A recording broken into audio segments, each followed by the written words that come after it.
You're watching 12 WKRC TV, a new generation of news. 12 Newsmakers starts now. Good morning and welcome to Newsmakers. Anybody out there who would like some relief from sales taxes, raise your hands. All right, now everybody can put them down. Nobody likes to pay taxes, and every politician I have ever met would love to lower taxes, preferably during an election year. This is an election year. But one of the basic tax streams for state and local governments is sales taxes. Anybody who lives in Hamilton County is very aware of the half-cent sales tax we pay for the new Bengals and Red stadiums. Some Ohio State legislators are proposing a limited sales tax holiday to help families who have to outfit young children to send them back to school every fall. House Bill number 293 proposes a sales tax holiday that would run 9 days each year from the second Saturday in August through the following Sunday. During that period, any article of clothing and footwear intended to be worn about the human body, the price of which does not exceed $100, would be exempt from state and local sales taxes. The principal author of that bill is John Willamowski. Mr. Willamowski is the state legislator for the 1st Ohio House District, which is centered in Lima, Allen County, Ohio. John, welcome to Cincinnati, welcome to Newsmakers, and thanks for making the trip down here. Good to be down here, Dan. This is kind of an interesting proposal. I mean, sales taxes, schools, kids, wraps everything up. What's the motivation for this? Where did you get this idea? Well, it's a new concept to Ohio, but they've been doing it in Texas, Florida, and New York. And I had a constituent that told me about them doing it in Florida, and I started looking into the whole concept, and at that point, it was a no-brainer. So, just to be, let's get a couple things clarified. You know, the legal language which I just read going into there. This is clothing and shoes. What is not included that, you know, maybe some people, we need to make sure people know is excluded? Well, your luxury clothing item, your fur coats, things like that, jewelry, handbags. It's your even a handbag that might be under $100. Yes. Okay. Jewelry that might be under $100. Correct. That would be excluded. Okay. Now, what about when you say $100? Are we talking about $100 for each item or for a total purchase? So if I go out and buy 3 pairs of pants or 6 pairs of pants for my kids, and it comes to more than $100. If each pair of pants is under $100, they all no sales tax on either. So it's per item. Okay. And another clarification here. One of the things that all of us who have kids know, shoes, certain kinds of shoes can run up pretty quickly, some of them over $100. Why that $100 limit? When we first filed the bill, we had 2 one-week periods, and I thought that I was going to need to sweeten it a little bit to get the retailers on board. And so I had a week in the middle of August and a week in the middle of January during the post-Christmas sales slump. And had no cap on the items. And the revenue loss projected by the LBO, Legislative Budget Office, was in excess of $60 million to the state. So that meant if you did these 2 weeks separated by 6 months, or approximately 6 months, the impact would be a loss of revenue coming into the state. Of how much? About $60 million. $60 million. Okay. It'd be state and local. Almost sounds significant. Okay, go ahead. Right. And so anyway, I was having a little problem moving the bill, and so we took another look at it, and the retailers were happy with it anyway. They didn't need that second week in January in order to get on board.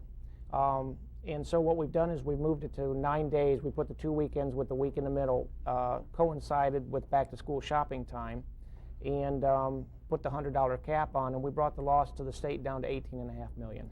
Okay, so the proposed loss is about $18.5 million to the state.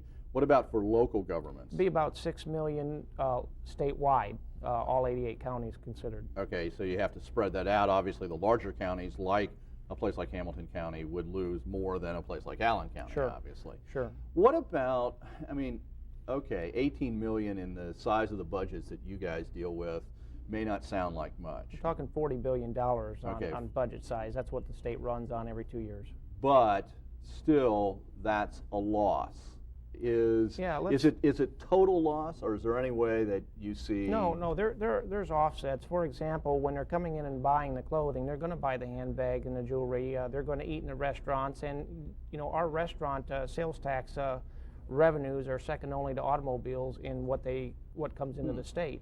So when we've got people crossing in from Kentucky, coming into Cincinnati and eating at restaurants and buying gas and buying other items, cosmetics, just about anything, well, anything that's not clothing or footwear, $100 or less is still going to be taxable. And the retailers have, and this is the reason they're on board, in the other states that are doing this, with no drop off the week before or the week after or any time before or after, they're up to a 14% spike in sales.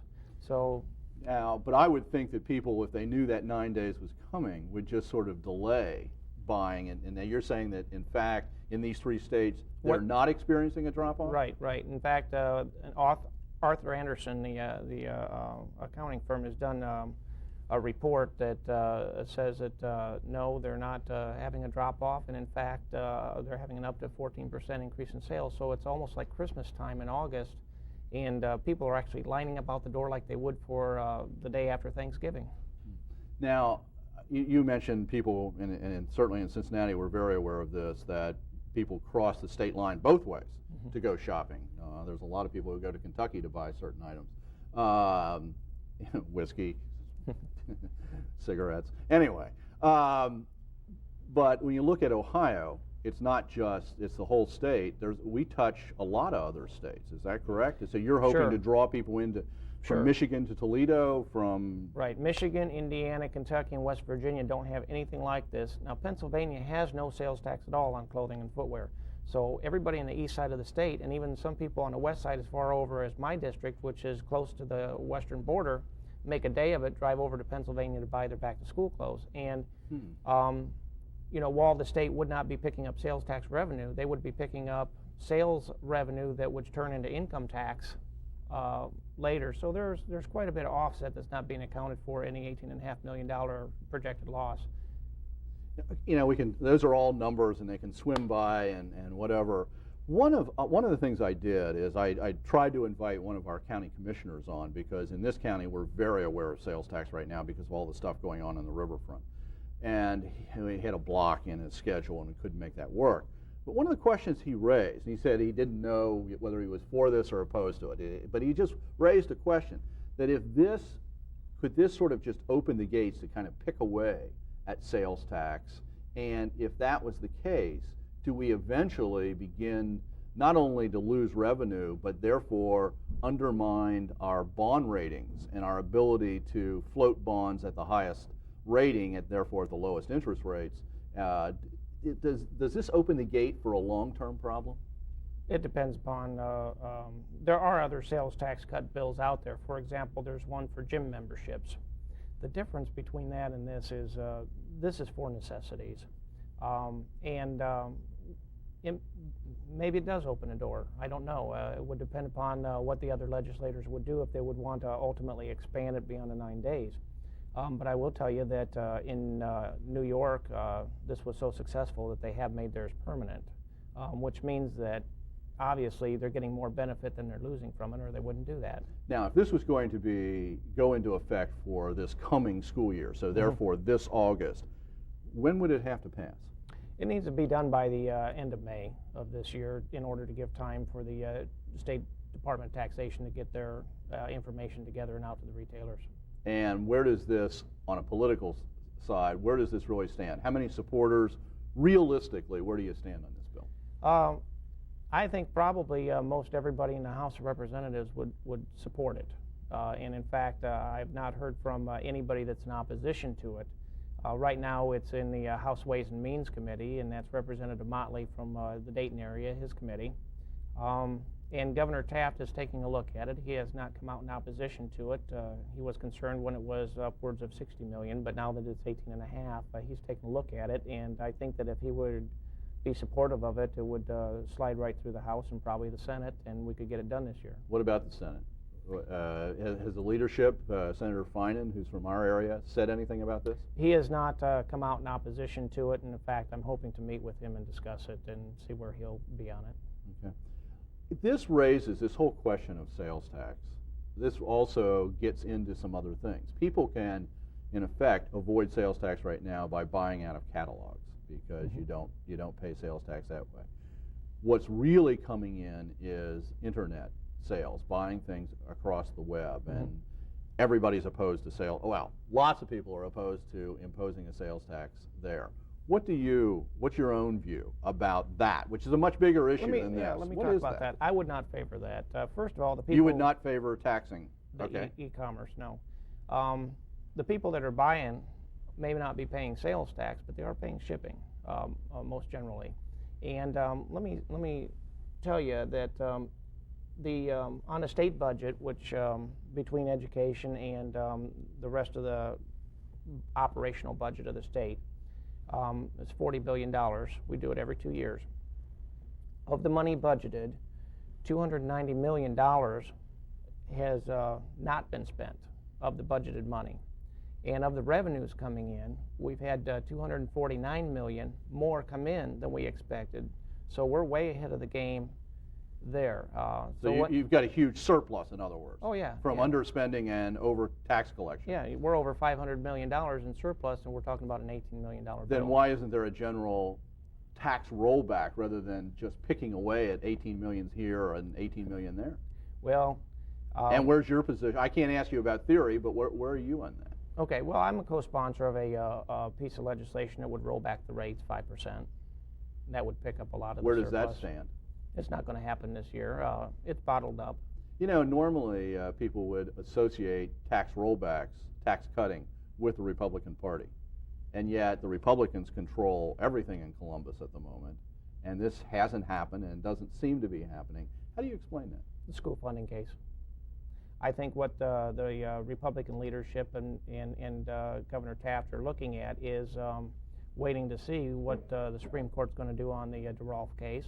And obviously they don't want to spend all their money and then not have any to deal with that if they have to. And I understand that, which is why we're doing these picking away bills, if you will. And I hope I found one that everybody can benefit from statewide, whether you're buying for yourself or you're buying as a gift for somebody or your grandkids or whatever. There's not a person in the state of Ohio or even outside the state of Ohio coming into the state of Ohio that can't benefit from this. Let's be clear about this. If I go in during that those 9 days in August and I buy a pair of pants for myself, it's not for my child who's going to go to school, I still get the tax holiday, right? Oh, sure. Okay. Sure. It's not limited to back-to-school clothes. Right. It's that's all just clothing the, and that's footwear. just the timing, though. Sure. All right. Just wanted to make that clear that I get it too. I don't have to have a kid in tow to do that.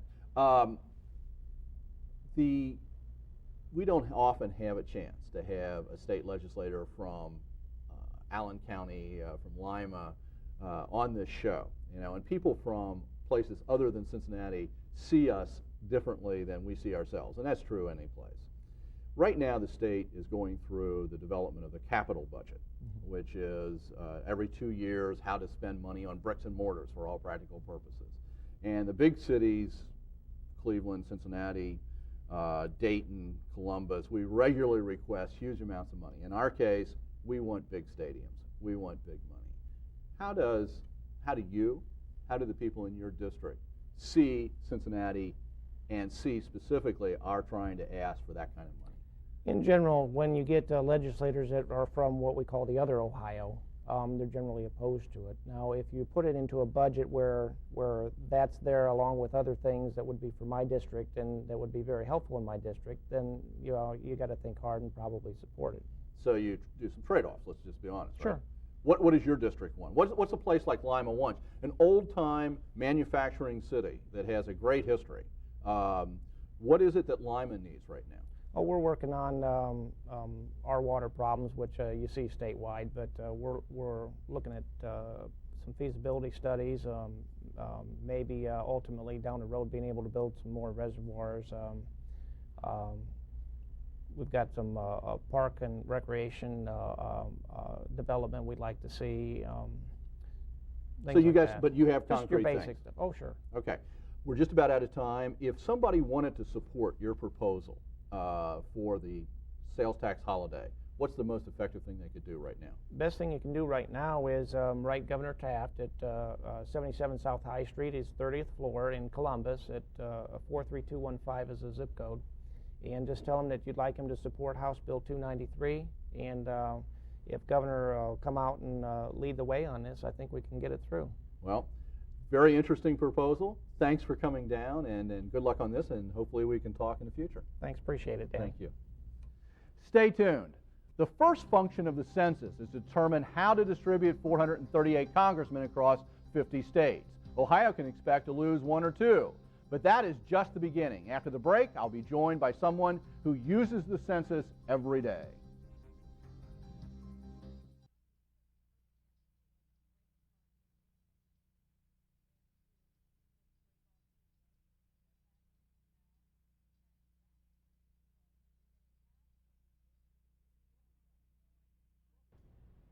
Welcome back. Before we left, I said there were 438 congressmen. There's actually 435. I should know better. Anyway, in 1789, the authors of the Second Constitution of the United States incorporated a clause calling for the federal government to conduct a census every 10 years. The basic role of the census is to gather statistics that serve as the base for apportioning the seats in the House of Representatives among the different states. Over the years, however, the role and function of the census has grown considerably. Oh, man! Hey! Wait a minute! Wait! I'm here to take the census. What's your names? This is Brenda, and this is Copina. Brenda? Through the eyes of Bob Hope, anything can be humorous. In reality, though, taking the census is serious business. The Constitution of 1789 made the decennial census a basic responsibility of the government.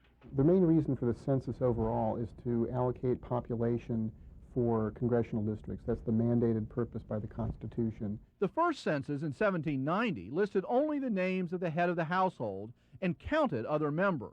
Remember, until 1870, slaves counted for only 3/5 of a white.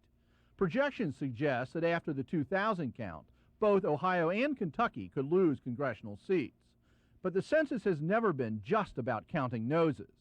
The 1850 census tells us that Henry Robinson, a 28-year-old free black, worked as a ship carpenter. Since 1870, colorful maps and graphs have represented data in easy-to-use formats. The census has tracked America's transformation. Graphs in 1880 show the nationality of newcomers in each state, and in 1890, the changing proportion of Protestants, Catholics, and Jews. The census has even plotted the statistical westward march of the nation's center. It was Boone County, Kentucky in 1880. To process and analyze all this data, Henry Holroth, a census employee, invented the first counting machines that allowed clerks to transfer handwritten data onto punch cards that machines could tabulate. The Bureau used these machines until the introduction of true computers. This wealth of analyzed data is a gold mine for planners and business people. Lots of people are planning small businesses. They want to know how many people with kids live in a certain area. The census data is the absolute basis, the absolute keystone of all this information.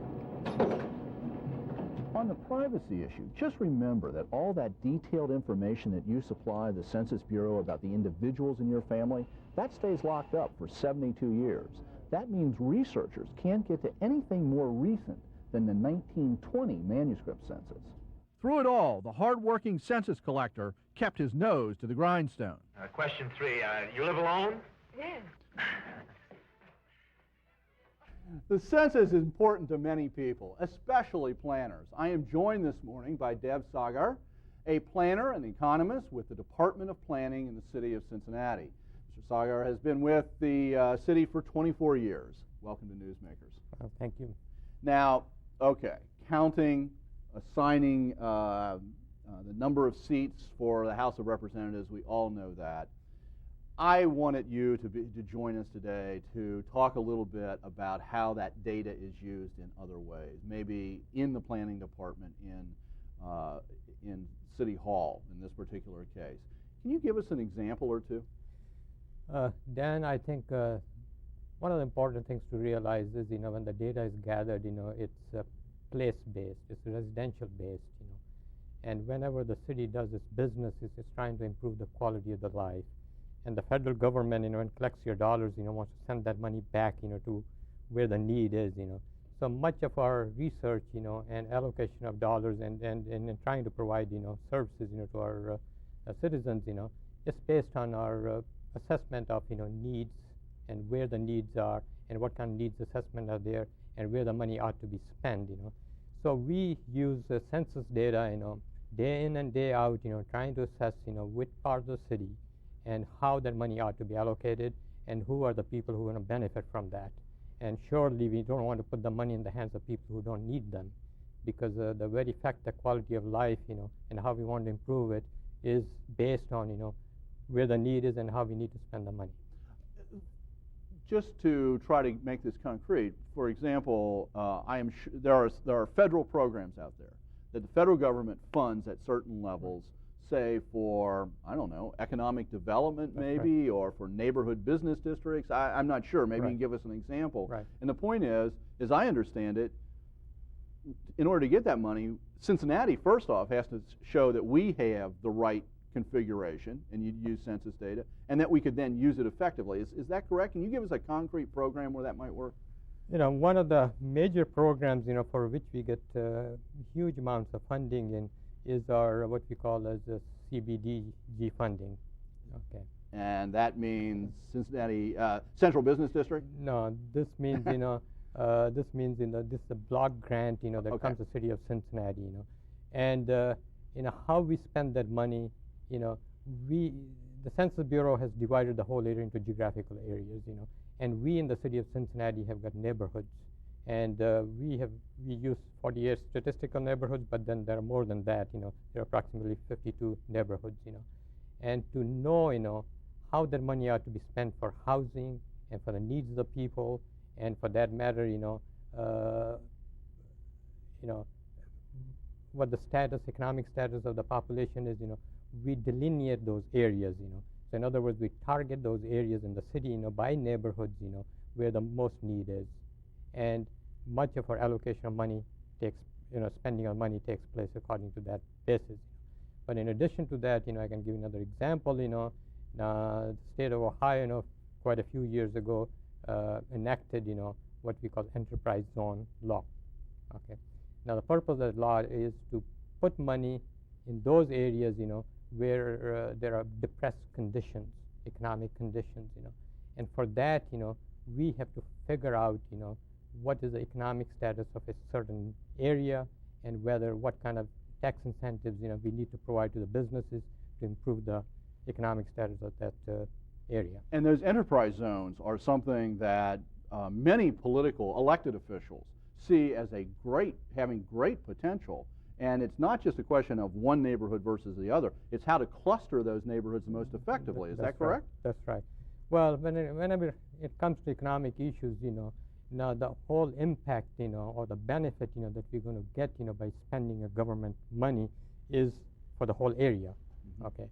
Now, when there's unemployment, concentration of unemployment, when we gear our programs into those areas, and lift those areas up, now the whole area as well as the surrounding areas get the benefit. So in other words, we can't say expenditure in one area is going to impact only on that area. Obviously, it overflows into the rest of the area, and that's how we're trying to keep the city active and on an ongoing basis a place to live. Well, this is very interesting, and I hope that provides people with some concrete information. Mm-hmm. Thank you for being here this morning and helping to explain another aspect of the census, which everybody needs to fill out and turn in. And thank you for making Newsmakers a part of your Sunday morning. For those people who think 2000 is the first year the census has put on an advertising campaign to generate participation, we leave you this morning with the full version of the 1940 newsreel of Bob Hope and the U.S. Census. Have a good week.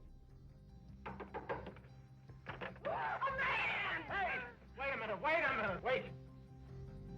I'm here to take the census. What's your names? This is Brenda, and this is Copina. Brenda and Cabina, huh? Now I want to ask you a question. What is that? Are you married? No.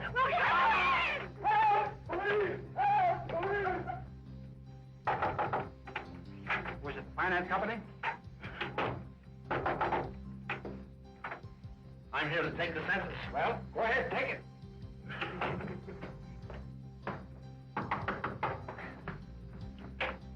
How do you do? How do you do? I'm here to take the census. What's new?